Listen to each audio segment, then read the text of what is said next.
Muchos conocemos la triste historia que habita en esta casa, y por si algunos no se la saben, la resumiré.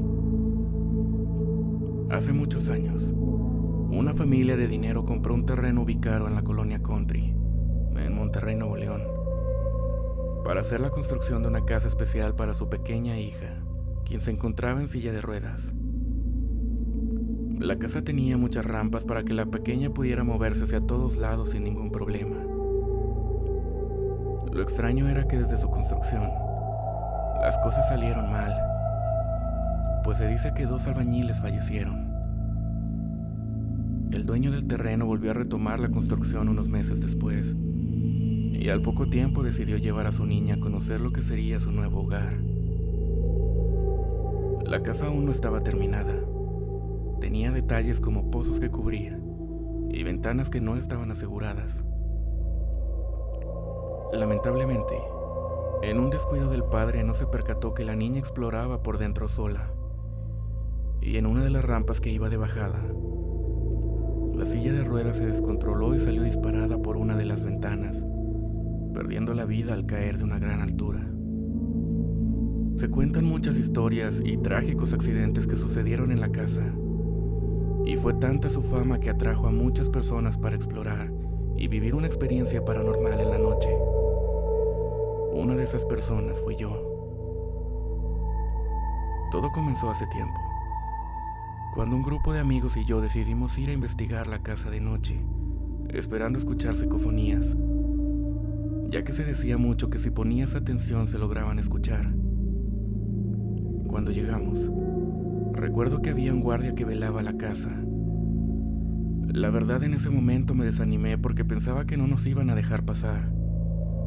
Pero uno de mis amigos decidió acercarse y ofrecerle dinero a cambio de que pudiéramos entrar. Lo extraño fue que el guardia no lo aceptó y solo nos dijo: adelante, solo no hagan ruido. Cuando entramos, yo estaba impresionada con la arquitectura a pesar de que aún no estaba terminada la casa. Se veía que iba a ser muy lujosa.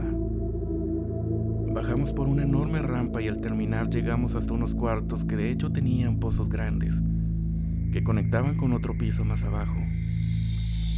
Me imagino que ahí serían colocados los ascensores.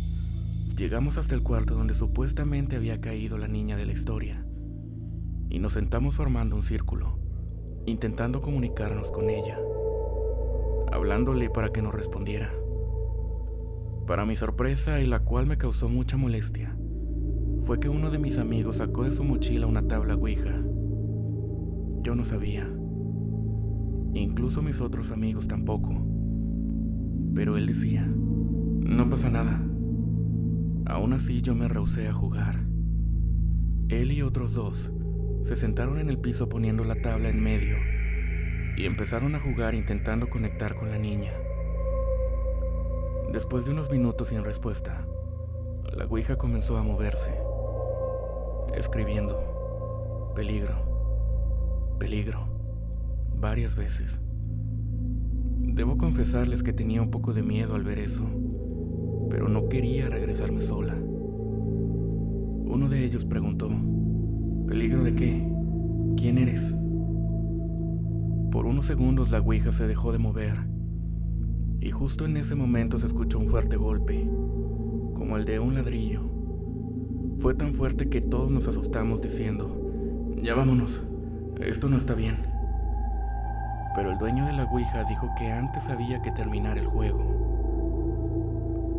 Cuando terminó de decir eso, la Ouija empezó a hacer hoyos muy marcados en la tabla, una y otra vez, hasta que al final puso: muerte.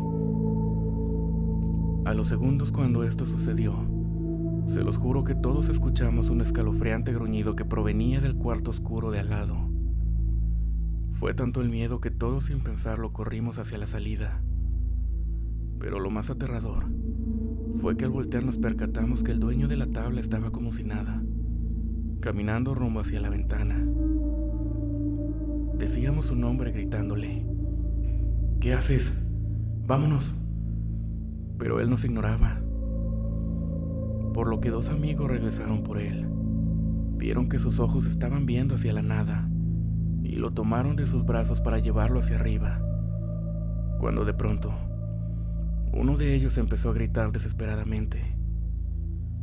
Todos del miedo corrimos muy rápido, muy asustados.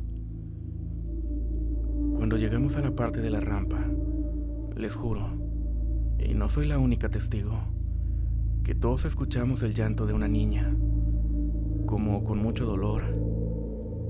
Al final, gracias a Dios logramos llegar a la entrada a salvo. Mi amigo, el que gritaba desesperado, muy apenas podía respirar. Estaba pálido y no dejaba de temblar.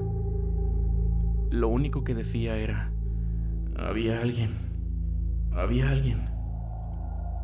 Cuando se calmó nos contó que cuando voltó hacia el lado oscuro, vio en el marco donde iría la puerta la figura de un hombre parado, muy alto, con una posición desafiante, como a punto de atacar. Sus ojos brillaban iguales a los de un gato en la noche. El dueño de la ouija no recordaba lo que había pasado, ni que había caminado hacia la ventana. Creímos que iba a saltar. Todo lo que vivimos fue muy aterrador. En verdad no sé ni cómo explicarles a detalle para que sepan lo horrible que fue.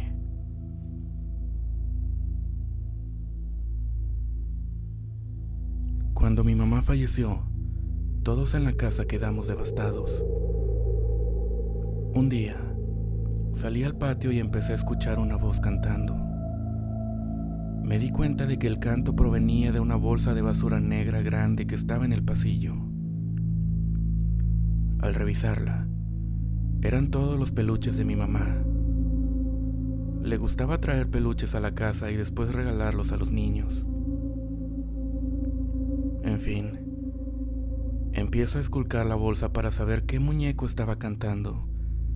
Y era un tlacuache de peluche que si presionaba su panza empezaba a cantar. Me pareció algo súper extraño porque esa bolsa tenía días en el patio, ya que mi papá llevaría los juguetes a una casa hogar. Yo rescaté el dichoso peluche cantador y lo pongo en el librero de mi recámara. Una vez que estaba dormida, eran como las 12 de la mañana y empieza a sonar el reloj del péndulo antiguo que tenía mi papá en la sala. Y a la vez el bendito tlacuache empieza a cantar de la nada. Yo pensé que en primera mi papá ya había reparado el reloj, porque tenía como 10 años que no sonaba. Y del peluche, pues pensé que se activó por ser sensible al ruido. No sé, tal vez yo misma me dije que era eso. Días después mi papá me preguntó si yo tenía el peluche favorito de mi mamá, porque durante el día se activaba y cantaba. Y yo solo respondí: qué raro. Total, eso pasó por 2 semanas hasta que me harté de que siempre a las 12 de la mañana esa cosa me despertaba cantando junto con el bendito reloj. Una noche me paré decidida a quitarle las pilas, porque hasta este punto jamás investigué si funcionaba con pilas. ¿Y cuál fue mi sorpresa? Que no tenía ninguna, y esa cosa no se callaba. La terminé aventando hacia la pared. Se cayó y fui a la sala a quitarle las pilas al reloj del péndulo porque ya me tenía harta con las campanadas. Pero les aseguro que, cuando mi papá lo destapó, tampoco tenía pilas. Me entró una ansiedad. Me asusté mucho. Terminamos hablando con un sacerdote y decía que los demonios tienden a confundir a los humanos, y al final el objetivo es hacer un mal. Le entregamos el bendito tlacuache, ya que decía que no cualquiera debería de quemarlos, y al día siguiente el reloj dejó de sonar solo.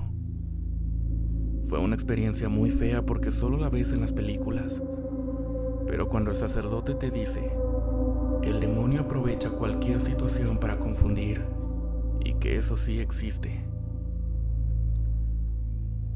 Sin ver y con gran dolor, porque era el juguete favorito de mi mamá, se lo entregamos para que lo quemara.